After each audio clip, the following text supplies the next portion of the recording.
Hey, what's up, guys? Welcome back to another episode of The Lowdown. Today I'm very excited because I got Hemant Toteja on the podcast, and I think he has a lot of value to add. He's a big flipper here in the Bay Area, and so I'm very excited. So, Hemant, welcome to the show. Thank you. So, Hemant, if people don't know who you are, could you just go into a little bit of background about yourself? Yeah, so my name is Hemant, and I've been actually doing flipping for almost 3 to 4 years. And I'm actually a tech savvy person too. I have like master's degree in computer science, and I have like a tech job too. I started real estate flipping as a side hustle, and it looks like it's amazing right now. What made you go into flipping specifically? Because I feel like there's a lot of different ways that people go into real estate, whether it's buying rentals, doing short-term rentals, stuff like that. So why flipping? Yeah, the flipping is actually a very good way to actually get an active income, and especially in Bay Area market, because you can actually make almost like an average engineer salary in like 3 to 4 months through flipping. You know, if the flipping process goes the right way, that's another thing in flipping too, right? Sometimes it goes, down. People lose money too, and the main what I've noticed in flipping business, you make money when you buy it, right? People think, okay, they'll make money when they'll sell the home, right? You lose money. I mean, you don't make money actually like that. You make money if you find a good off-market deal or any deal, when you buy it right. And how exactly do you find these off-market deals? So that's a super good question, actually. So I think everybody have a different way. There's a couple of marketing process, right? You can go through it. One of the way actually I do like finding deals with establishing a relationship with agents, right? Real estate agents, right? They can help you to find if you have a good relationship with them, they can help you to find off market deals. Just talk to them, build up a relationship, tell them, okay, I have done this kind of deals before, and I'm looking for a off-market pocket listing, which you might, if you come across with anything like that, you tell them clearly your buy box, right? What you're exactly looking for. If you're looking for a single family house, what's your budget? Which counties? We have a couple of different counties here in Bay Area, like Santa Clara, Alameda, where you will be comfortable flipping too, right? So if you go to Santa Clara County, they're like average homes are like 1.5, 2 million. And if you go to the Alameda County, the homes are like a million, less than. So it depends upon your budget range. You tell them clearly. Second thing is you can hire VA, virtual assistants, right, who can do cold calling on your behalf. They can actually, there are certain softwares like PropStream where you can download the data, like a list of for the vacant, absentees, owners, and you can target them actually doing, and third thing would I find out deals from marketing actually like through meetups too, right? So I met like I do create an events, a lot of events in Bay Area. I do. So from there actually you can get a lot of deals too. I met a lot of wholesalers. So if you actually if you're really good with your numbers, right? I'm an engineer, so I'm pretty good with my numbers. So you can find if you run your numbers properly, you can actually make that deal happen. Yeah. So there's I have talked to a few investors. They do direct mail marketing, which is also very good actually. If you are being consistent, right? It's expensive. Yeah, it's like 5,000 to 6,000. And another thing which I've noticed, which I'm trying right now, through Google PPC, right?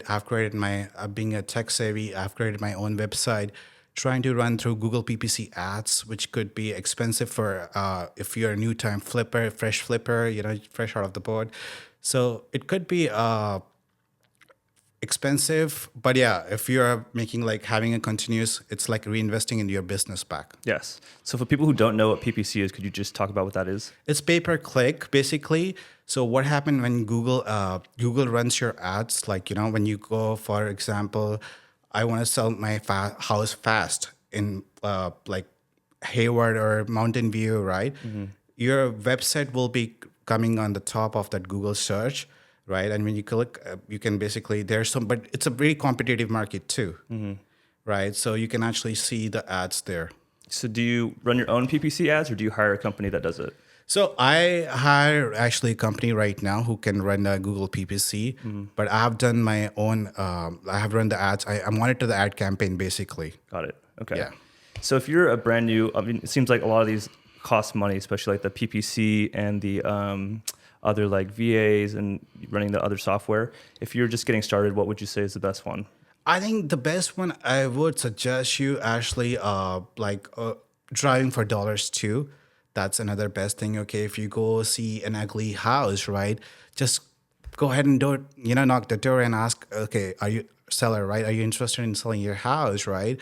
Or if say no, I'm not interested, but you can ask a follow up question. Okay, do you know anybody? Do you have any other property which would be interested in selling, right? Or do you know anybody in the neighborhood who might be interested in selling, right? So you can ask this question. And, second thing I would suggest, like download invest $100, like buy a prop stream software for $100, download a list and do a cold calling by yourself instead of hiring a VA. So I'm sure if you're being consistent, you'll be able to actually succeed. Yeah, for sure. And so right now I just did my first flip and I'm trying to figure out how to find these deals also. And so I'm currently using kind skip tracing, which is a software that's similar to PropStream. And I use it and I've pulled like lists of like a couple thousand different homes, and I've been cold calling also. And so it's like, I feel like of 200 calls, maybe one person answers. Most of them go to voicemail and all that stuff. And so I'm just trying to figure out how to use like my best time, I guess. So like, I think cold calling and driving for dollars is good if you don't have a job or stuff like that, if you're just getting started. But like, what would you say is the best thing to do for someone who may has like a W-2 job or like be working like a regular 9 to 5? Yeah, definitely. So what you can do, you can go to the upwork.com. There's a website called upwork.com. You can hire a VA from there. And there's a text blasting service, which you can actually do it, right? If you have a little bit money, like if you have a budget like up to $500, what you can do actually, you can go to the website Launch Control. There's a software called Launch Control. You can download the list which you're from the prop stream, and you can do hire a VA who can actually do a text blasting to all these motivated sellers, right?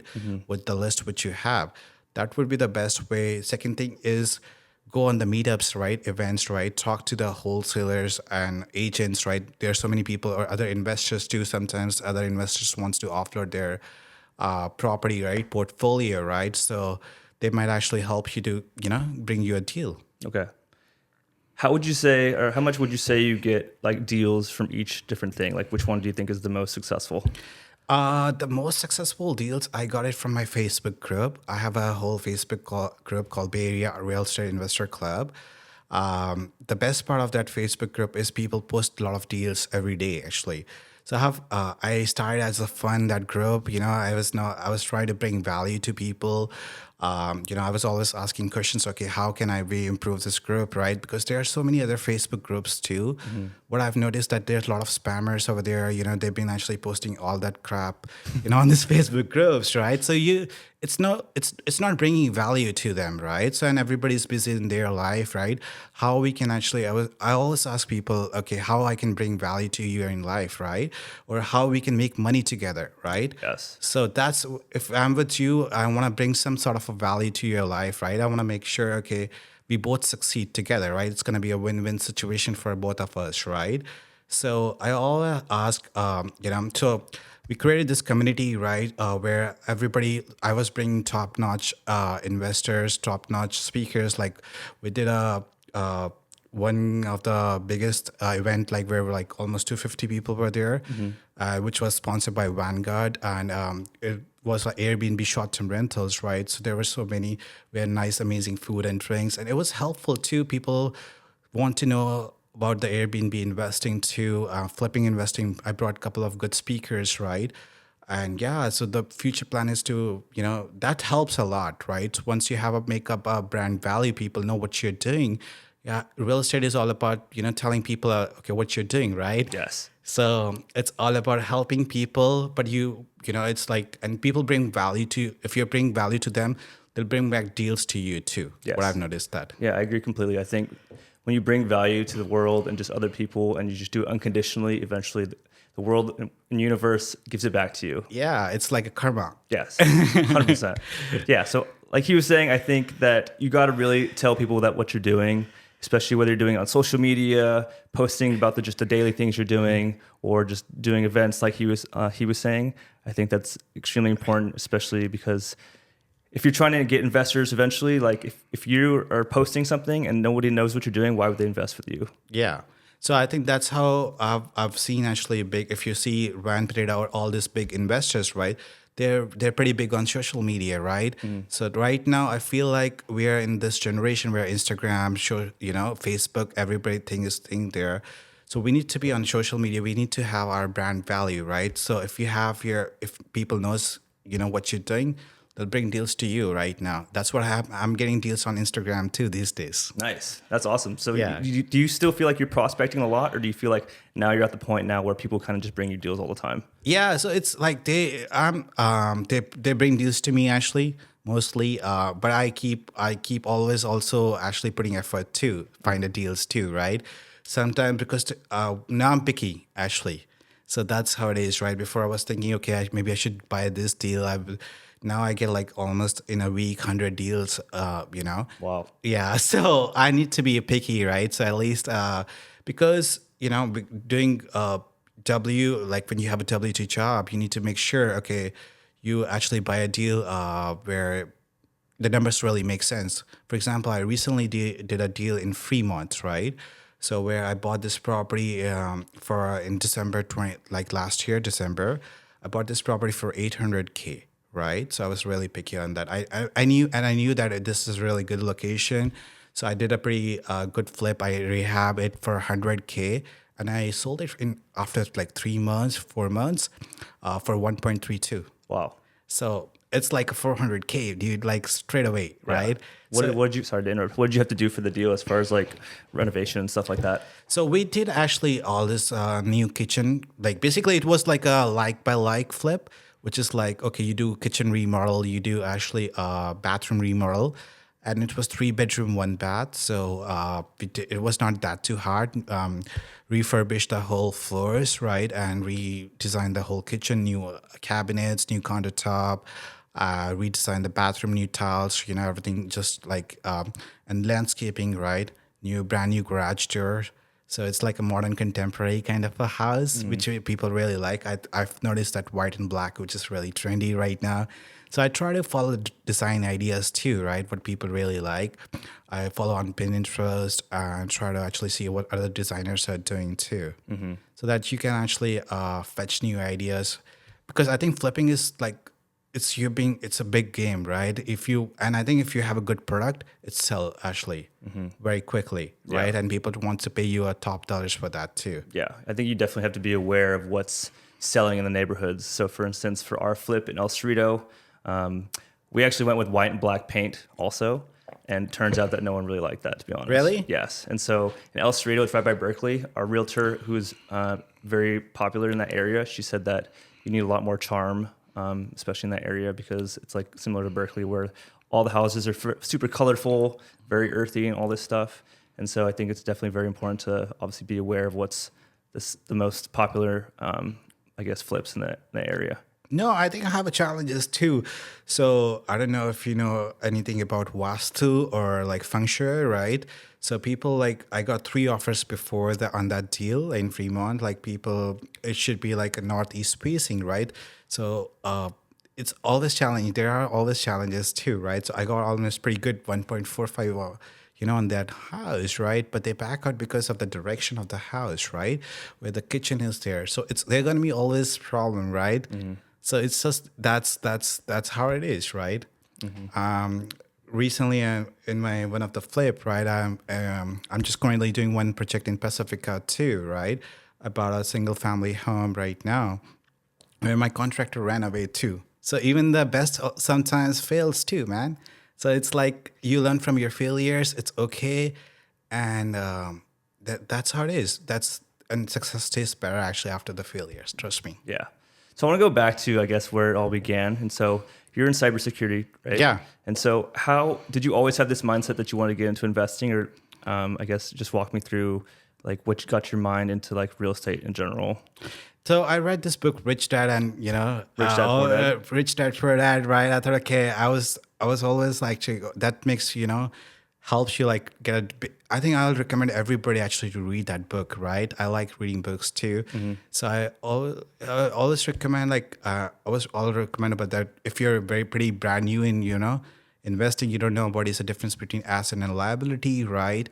I'll highly recommend reading that book. Actually, it changed my mind. Yes. It's so I was like, dude, this is the this is how I should actually I need to invest. I won't be wealthy doing 9 to 5. Being on a rat race. I won't be like if I really want to like my goal is to have a financial freedom too, right? Yes. So if you want to have a financial freedom, right, you need to build up a long-term wealth, right? And I was reading a book how these people actually 90% millionaires are because of real estate, build their wealth through real estate, right?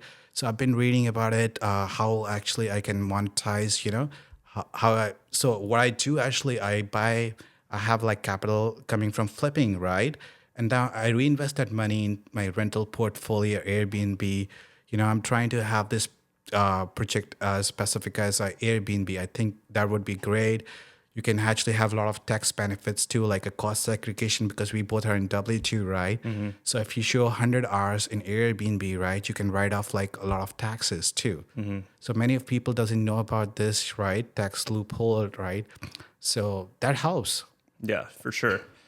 I think Rich Dad Poor Dad, everyone should read, like he was saying. I feel like it's the holy Bible for real estate investing. It definitely changes everyone's minds. Like you said, learning about assets versus liabilities, things that either make you money or make you lose money. Yeah. Like cars and stuff like that.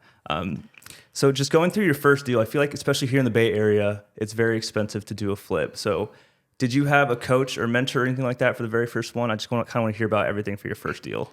Yeah, no, that was like, I don't have a coach and mentor or anything like that, but I was doing a lot of research, right, as an engineer, right? I've been when I was like, a COVID happened, right? I was been watching like fixer-upper shows, right, on HGTV, right?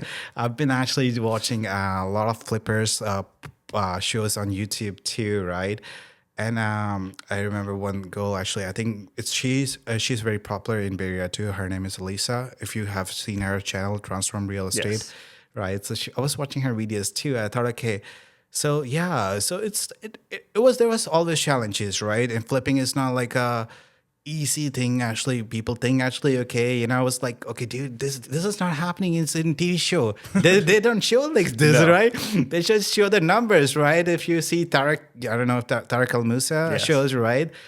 Fix and flip shows, right? It was so easy actually. The numbers like, oh, dude, he's making 200K in 3 months. That's amazing, That's mind blowing. I can do it. If he can do it, I can do it too, right?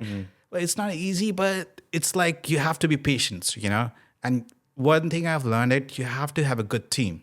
Yes. Right? If you don't have good team, it's gonna be a very problematic, right? You need to have people who you can actually trust, right? So that's the one lesson I've learned actually, having a good team, good people. It's okay, you can pay you can pay extra to the contractor, right? But you need to have a good, reliable contractor. How did you find a good contractor? That's a really good question, actually. So, what I have like, there are like Facebook groups too, like Bay Area contractors groups too. You can post there, but there are like so many, garbage too, right? So how do you filter them, right? Basically, generally most of the investors doesn't want to share their contractors too, right? But I have few friends, where you actually, once you start having a relationship, right? They don't mind actually sharing their contractors, right? People, you always ask, okay, or another thing, if your contractor give you, okay, you want to double check his references, right? Ask for 3 references, okay, who he have worked, go check out the property, right? Where he's currently working, go check out his current project, right? And yeah, ask for 3 references, right? Okay, you have work here, and check on Yelp too, reviews about if hire a licensed contractor. I'll highly recommend that now. Yeah, definitely. I totally agree. I think contractors can definitely be very good or very bad. Yeah. And I've used that group a lot also. And so I've tried to figure out how to find the good ones and not. And so I think that the reference is a really good point. Yeah. And obviously fact checking their work and talking to other people and seeing how they've done. Because I think with contractors, you can only really choose a couple different attributes. So you either pay with I guess their quality of their work, how much they cost, their speed of their time, of how long they take to do a flip or whatever.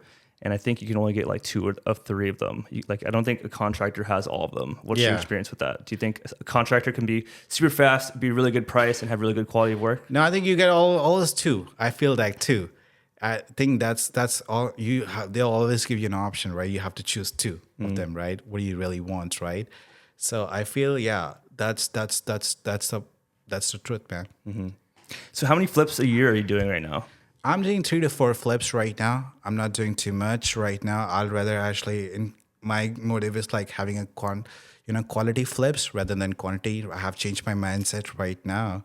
So I have seen people who are doing 10 to 12 flips, but they're losing money too on that one, right? So I'll rather make $1 million through just 3 to 4 flips, quality flips, right? I'll rather have that instead of going, because flipping is stressful too, right? Yes. And I want to minimize all these things, right? So, but yeah, it's good to be picky, man. Yes. It's good to be really picky. That's one thing I'm learning also. I think for my first flip, I was kind of just eager to do one. And so I think our margins weren't the best, to be honest. What was your numbers? Tell me more about that. Yeah, so our flip, we bought it for $810. It was initially listed for $890, but it was on the market for about 45 days. And so we were able to get it for a lot lower. And then for our renovation costs, we initially budgeted for about like 200, ended up being about 300. Oh, wow. How come? Honestly, lots of different things came up. We tried to do it without permits initially, so that obviously we got red tagged, and so that added 3 months of no work. And then the permits itself cost about like $35,000, and then all the different holding costs that we had for the problems at the end, like not being able to sell the house for like 3 or 4 months. And so yeah, at the end of the day, we ended up losing about like 20,000 each of us. How many partners were there on that deal? 3 of us. 3 of us, like almost 60 grand you lost? Yes, total. Okay. And you took hard money loan, right? Talk about hard money. People that doesn't know what is hard money. Yes. So hard money is essentially a financing option that you can have to do, I guess, like construction. It's called like construction loans or bridge loans. And so typically, if you try and get regular financing for a house, like through a bank and stuff like that, like interest rates obviously right now are like 5 to 6%. And it can take like a month to 2 to get approved and all that stuff. With hard money loans, depending on your experience level, if you're super, I guess, successful, they could maybe approve you in maybe like 5 to 7 days, right, for a hard money loan. And for ours, I think it took like 2 weeks. So that's pretty quick compared to regular financing. And another amazing thing about hard money is that they usually finance 100% of your construction. And so that's usually tied into the loan also. But they typically only lend 70% of the after repair value of the house. And so for us, for our flip, we were aiming for 1.2 to 1.3 for the repair value after it was all done. And so they were able to, I think, for the loan, give us like 900 or something like that. Oh, okay. That's good. So how much points were there on your hard money, right? So yeah, so our points were 1 point, I think 7.5. No, sorry, it's 2 points, and our interest rate was 10.5. Oh, okay. Yeah, that's okay actually, right? That's the first time. So if you do a couple of more deals, right? So later on, once you have a relationship with hard money lenders, right? What they do actually now, we have a relationship with a hard money lender, right? They'll cut your rate to like 9%, and they from like 2 points to they're like just 0.5 point. So I mean, and it helps a lot. I'll be honest with you. It's like in $1 million, 1 point is like almost $10,000 if everybody wants to know that, right? What do you say? So 2 points is like $20,000. So it helps, in your budget, right? What's hard money lender do you use right now? So I'm using Iron Bridge, and there are a couple of them like Convectus, Kayavi, right? Kayavi have their own kind of a bridge loans, DSCR, if you want to use them. Mm-hmm.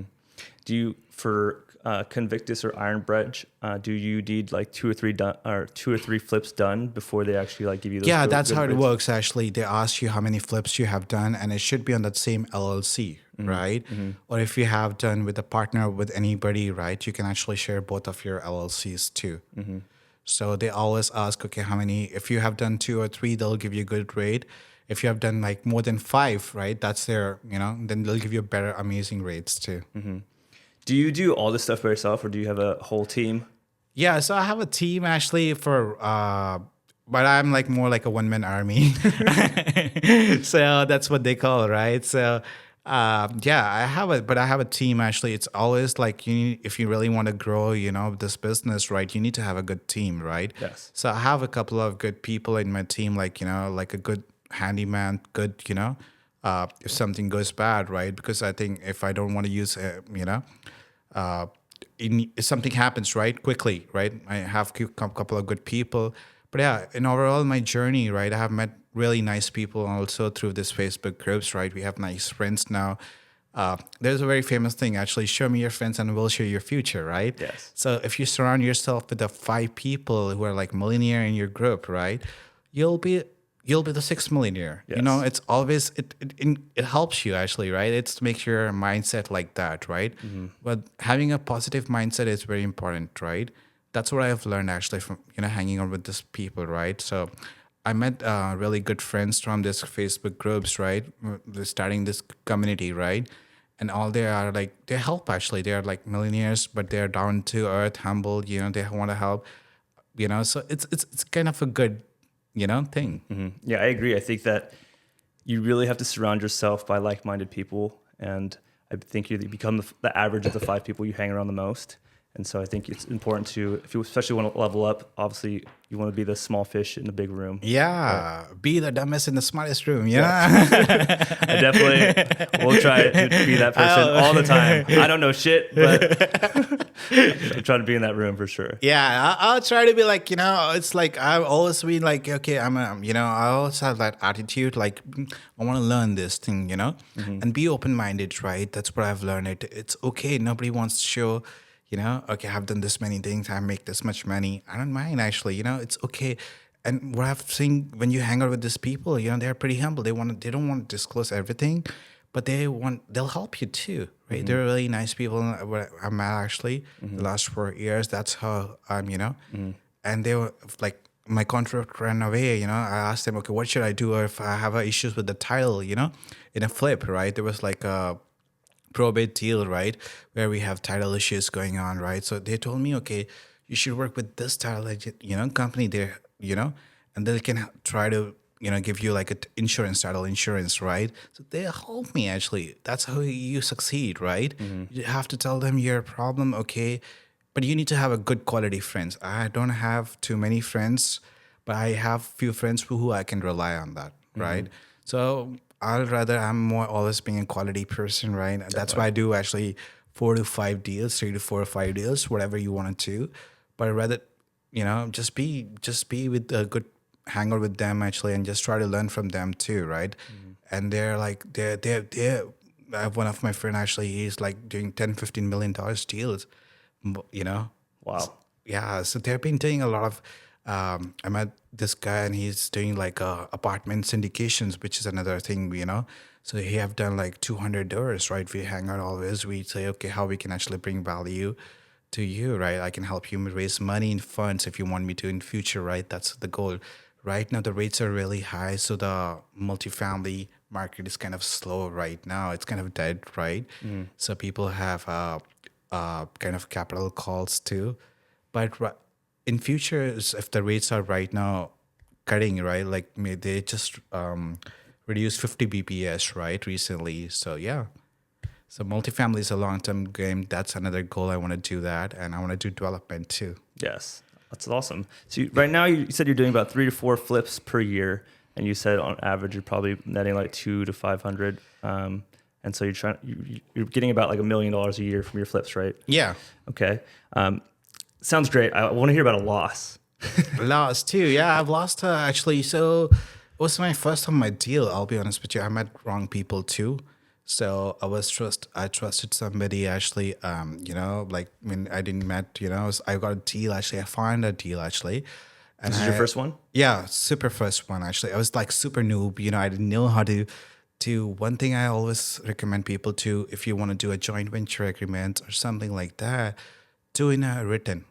Nobody, people change their mind, when you do verbally, Yes. right? People become greedy, and it's okay, right? So that's what happened with me on the first deal, I didn't know about it. I trust the person, right? So that's another loss too. So I have a pretty good deal in San Francisco. I bought this house, I thought, okay, we bought it for 800 and the ARV was like 1.6, 1.7. Wow. So yeah, That's for that crazy. one, yeah. So I want to do that deal with that person, right? But things become changed, right? We then he doesn't want to give, like he doesn't want to do that deal. He wanted to have that deal by himself, right? So I end up having like a finding fee for 5 grand, 10 grand.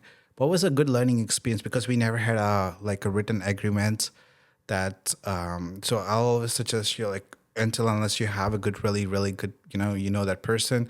It's like having a partner is like getting married too, right? In real estate too, it's like Definitely. you need to date that person before getting married, right? Yes. So you need to be comfortable with that person. What I jumped it, I didn't know about that anything. I was like, okay. So yeah, I've learned a lesson from there, but it's a good lesson. So that first one, you guys didn't lose any money on the deal. He kind of just, I guess, I like, lost but yeah, he made money, right? He gave me just 5 grand, yeah. but yeah, it didn't lose it. I would have make like almost 200 grand on that one too. Yeah. He kind of just skimmed you on the equity Yeah. portion. Yeah. Got it. Yeah. So two very important things that he talked about there. So first thing is always obviously have written agreements for everything, especially for joint ventures, which is kind of like a partnership deal that you may do on one specific deal. It's not like an official business partnership. It's just usually just for like one deal. And then second thing is, especially if you're doing your very first deal, maybe partner with someone who has experience. And so even if you may lose less or may not make as much, it could be good to do something on your first one with someone who's experienced, because I think the first one is important. Yeah, first one is always important actually, and it's like it will be emotional too, right? So you want to do everything actually on that deal, right? And you'll be super excited. But you need to make money too, right? So people do mistake. I've seen actually, from experience, right? If they want they always go over budget, right? If there's 100K budget, right, they go to 200K budget. They want to put the best thing, but if the comps are not like there, supporting that much, you should not put that money. So one thing I've learned that too, right? I always recommend, okay, if the comps are not okay, I don't mind actually putting good stuff if the comps are really supporting that. So you need to know your numbers pretty well. That's What's your buy box right now? So I'm going in a upper, I'm trying to look for 2.53 million deals in Cupertino, Santa Clara. I've been looking here, single family house, which could be 3 bedroom, 2 bath, right? Or in Fremont to 1.5, because I think that's a pretty good, actually easy to sell. In real estate, it's always location. So these are the prime locations where I've noticed that I'd rather actually, instead of going to Oakland, I'd rather do deals here in Fremont, because I've seen people losing money there too, right? Sometimes we think, okay, it's cheap, you're going to make a lot of money. No, it doesn't work like that, right? So I'm trying to go a little bit higher, like, okay, if I can find something 2 million and 2.5 million, I want to try that. I want to go, upscale it. And in future, hopefully I can actually do a development for 5 to 6 million.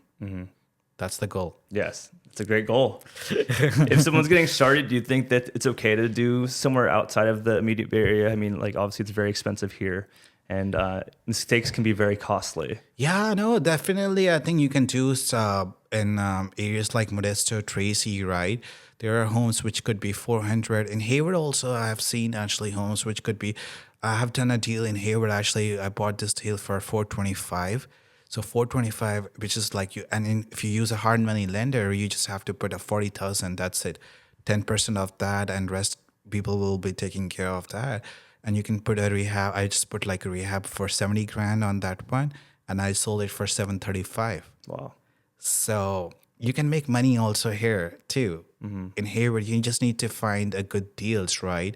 And there's a couple of processes which you can do. I did one of the deals in Hayward, another deal recently too, without doing anything. I bought it for 400K, and it just closed like last month only, this one. And I just cleaned up the garbage, everything, put 10, 15 grand to clean it up and put it on the market, like without doing that much thing.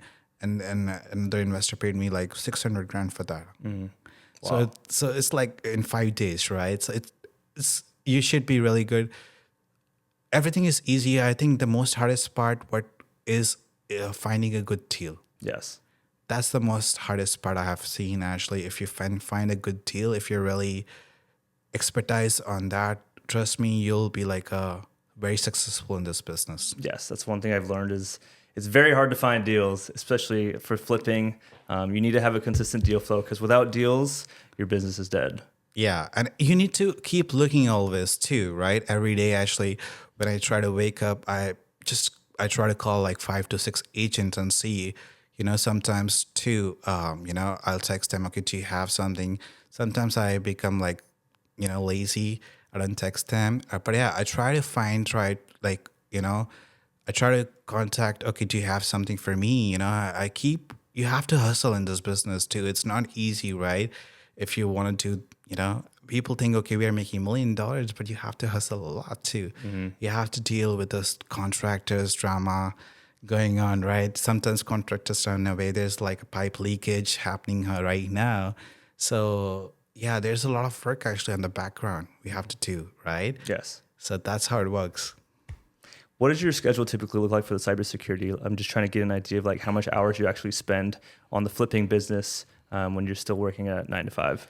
Yeah, so right now I'm pretty lucky. Right now, I have a privilege to work from home, so that's an advantage, right? So I generally wake up around like 5 o'clock, 5 a.m., and I work in the East Coast time zone, right? So my day starts around 6:30, 6 o'clock. Basically, I have meetings. So around 7, I start working actually around like that, and after 1 o'clock, I'm done with meetings, right, and everything. My day is done, like because it's like 5 o'clock, 4 o'clock over there in East Coast time zone. Then I try to find, then I try to work on the real estate business, right? And then and then I try to go to gym too. I try to make sure, okay, health is very, important. If you have a good, health and, then you can focus on business too, right? And it helps for mental health, which is very important these days, right? Because you have like so much stress going on, like tech job and then real estate business. You need to have like your mental health very important, right? I did recently that 30-day challenge too. I was trying to go to gym every day, right? Every day. And it's challenging, but I kept myself, right? That's how you perseverance, right? It was like some days you don't feel like, but I was trying to push myself, right? You're disciplined. Yeah, disciplined, right? Which Yeah. is really important, right? So, and it helps a lot, right? Then you feel more active in this business too, right? Because you have to go, your mental health is, you can make right decisions too, right? So, so I think after like I try to work out like for an hour or two, and then I try to go on the project, right, where I'm doing currently flips, right, go to see, and if there's any agent who brings deals to me or some wholesalers wants to sell that, I try to go look at the properties, right. So yeah, but on weekends I try to just chill. Chill. So That's good. 'Cause I feel like entrepreneurship, it's very easy to work 24/7. yeah. And so, like you were saying, I think it's very important to keep a workout in because, it just feeds into your business, and the discipline that you get from working out and all that stuff, I think it translates into your business as well. Yeah. How's your schedule looks like? My schedule, well, with my nursing job, it's very flexible, thankfully. And so right now, I'm actually only working 2 to 3 days a week. 2 to 3 days a week? Yes, in the hospital. Okay. And so I have the other 2-3 days besides the weekend to do real estate stuff. Do you have like night shifts too? And then No night shift. It's just all day shift. So my schedule is typically 9 a.m. to 9 p.m. And then sometimes I have to work after. It's called on call. So I work in the operating room. And so I'll have to stay available in case the surgery goes on. And then I may have to stay for like 13 to 14 hours. Oh, okay. Yeah. So definitely a lot of flexibility. I think it's a great job to start a side business.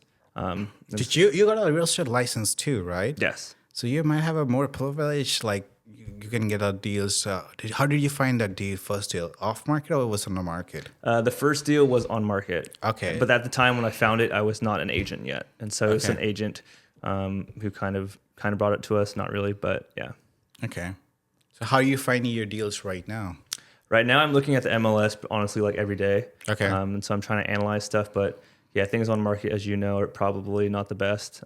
There's no meat in the bone. No. I feel like that on the market, right? Yes, you need off-market deals. All the stuff that's on MLS, there's not There's enough. no juice, There's not enough margin. Yeah. Not at all. And so I think that right now I'm trying to cold call. I think eventually I'm going to try and do more agent outreach like you have done and suggested. I think that's extremely important. But yeah, just still trying to figure it out day by day. Yeah, no, I think you're doing this podcast. I'm sure it's gonna help a lot. Trust me, it's like putting a seeds. And it takes time. I didn't expect my group to be like 15,000 investors, right? It grow like crazy, right? It takes, but just keep doing it. Just being consistent is a game here, right? Yes. You have people who give up very quickly, and I think that it doesn't work like that, right? Real estate's a long game. Yeah, it's just a long game. You have to be consistent, right? Sometimes it's okay to slack, but you have to be on the game, back on track. How do you think you ever want to go full time into the real estate investing stuff? Because I know that you still do the W-2. At what point do you think you're going to go full time into the real estate? Yeah, that's what I'm thinking. Actually, I think I like tech too. I invest in tech startups too, because cybersecurity, artificial intelligence, is a new stuff. I've been actually following. I go on beside this real estate events, right? I met somebody pretty cool on this event, right? Real estate. He do a lot of events in tech, right? AI startups, right? So I go on Palo Alto like once in like a month there too. So I like, because if I can quit today. The job I can quit today. It's just I want to be in a tech field too, right? I really like, I'm a techie guy, right? And I like to be. That's why I keep being in cybersecurity. Like this job, I like to meet really nice people, nice and cool people, right? Who've been doing a lot of new stuff, right? You get to learn from them, right? And yeah, you can make money too, actually investing in early stage startups, which you think, okay, it's an amazing idea. You can lose money, but you can make a lot of money too on that, right? If the technology is solving some problem, a big problem, right? And it keeps your mind sharp too, man. So being in always like I like to still like to code too, right? So I like to see what's new technology. You can learn a lot. So I can quit anytime. It's just I feel like I just want to be in tech right now for a while. Just it. That's good. I mean, as long as you love it, I feel like why change it if you love it? And then you still have the flexibility to do the real estate stuff too. Yeah. I think a lot of people just may not be happy with their jobs, which is why they may be rushing to get into real estate or investing or whatever very quickly. But I think if you love it, just stay with it as long as you can. And it's probably a great network to have also. Yeah, another thing, what I'll suggest, like having a W-2, if you want to buy and hold properties too, as a real estate perspective, right? It's very easy to get loans. So if you have a good high income W-2, right, you can actually buy multiple. Your debt to cover ratio would be good actually, because you can actually buy a couple of good properties, right? It's easy to get a loan. Banks love W-2s. So that helps a lot actually if you really want to build up your rental portfolio, right, or Airbnb portfolio, right? It helps a lot. Yeah, agreed. So do you have any rentals yourself? Because I feel like when you're making $1 million flipping, how do you lower your taxable, income? No, that's what I'm trying to do right now. I'm been holding like buying a properties, right, which could be Airbnbs, right? And you can do a cost segregation, which is another thing. Actually, people doesn't know that much about that. So you can do a cost segregation on Airbnb properties, and you can do if you do like rental properties too, right? Basically, it's 27 years, right? Like you can do it, cut off like maintenance and all that stuff, right? Everything like that. It's a more detailed version. There's if you want, we can talk about later. But yeah, so I try to have like. That's what I'm doing right now. I'm trying to have like more focusing more also on cash flow too. Trying to buy, I've done investing in like syndications, like where I was being a partner, like a limited partner on a couple of deals where I have done like invest like 100K if like there's like a $20 million deal, right? In Texas, there was one of the deal, right? So I have invested as a limited partner on that. But yeah, you can have like they'll offer you a K1, which is called, you can show like a write-off taxes from that too. What's your rental portfolio look like right now? So I have 2 homes right now. Okay. So I'm just keeping it right now. This one in Pacifica, which is like almost 1.4, 1.5. So I'm trying to I like properties in my backyard, and I have one in Haywood too. That's good. Yeah. So, and I have my own primary homes too, right? So I have like 3 homes in Bay Area, which is pretty good, right? Yeah, that's amazing. And I think that's how you build up equity. Actually, what I've seen in Bay Area, home equity goes like crazy, and values almost kind of double here very quickly. Yes, I agree. And it's funny because I feel like everyone always kind of says you should invest, as far as like if you're a new person, invest out of state, because obviously it's a lot more affordable, and depending on if your play is cash flow or equity. But Thach Nguyen, he's a guy from Seattle. Yeah, I know him. Yeah, he's all about equity, and he's just like, that's the real wealth is equity. Yeah, I mean that's how you can actually, and if you find a good home, like a single family home here in Hayward, and you can build up a new thing called ADU or SB9. There's you can divide this lot. If you get a house with a big lot, why don't you make it? It's gonna be a good rental income here. And if you go in nice places in Fremont or anywhere, right? The minimum rent is for single family houses like $4,500 to $5,000, which is pretty good. Your mortgage won't be. It's gonna be like it's gonna cover your mortgage. Yeah, I agree completely. Hemant, what was the biggest learning lessons that you have? I mean, you said earlier that obviously the JV stuff, and then finding a good contractor and building relationships. Any other big learning lessons? Just focus on one thing. I'll suggest, okay, if you want to do flipping, just focus on one thing at a time. I'll suggest, right? Because people were always like get staged. If they'll see, okay, this guy's making money from Airbnb, or this guy's making money from multifamily holding, just decide what you really want to do first, right? And just focus on one thing. Yes. That's it. At a time, one thing at a time. That's it. How long would you say focus on it for? I mean, like if you can start making money through it, there's different strategies. Then you can expand your, but start making money. That's what I suggest. Yes. Focus on one thing, do it for 3 to 5 years. I myself find myself guilty of spreading myself thin, I think, too much. I think I focus on many different things sometimes. And I think that if you just focus on one, get really good at it, and then diversify, that's the key to success. Yeah. That's how you're going to make money. Do you have a favorite podcast or book besides Rich Dad Poor Dad? Yeah, I listen to Bigger Pockets. I listen to, sometimes there's a Rookie. They have launched a new Rookie, podcast too. Sometimes I want to learn from, what people are doing it, right? As a rookie too, right? Because I feel like I'm still in a phase where I'm learning right now, and I want to listen to everybody, every kind of experience, right? So I feel like I always treat myself as okay, I don't know anything. I'm still learning. I always try to keep open-minded. Yeah. Who's your biggest, I guess, mentor or someone that you look up to in whether it's real estate investing or just life in general? Yeah. So no, I think biggest mentor, what I have learned from my father. He was a very hardworking person, and he did actually, we're just 2 brothers right now. So he did a lot of.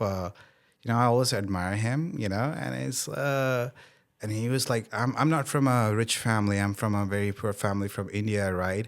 I came into US as an immigrant with like $5. We did actually, but he did very hard work for us, right? He helped us to actually get us like, whatever we wanted always, right? So he's my role model. I know in future, if I have kids, I want to be like their role model like that. You definitely will be, for sure. Yeah. You're a role model to me. You're a role model to everyone that's in the Facebook group and all that stuff. So, yeah, I appreciate everything you're doing. Yeah. So, well, Hemant, it's been an amazing podcast.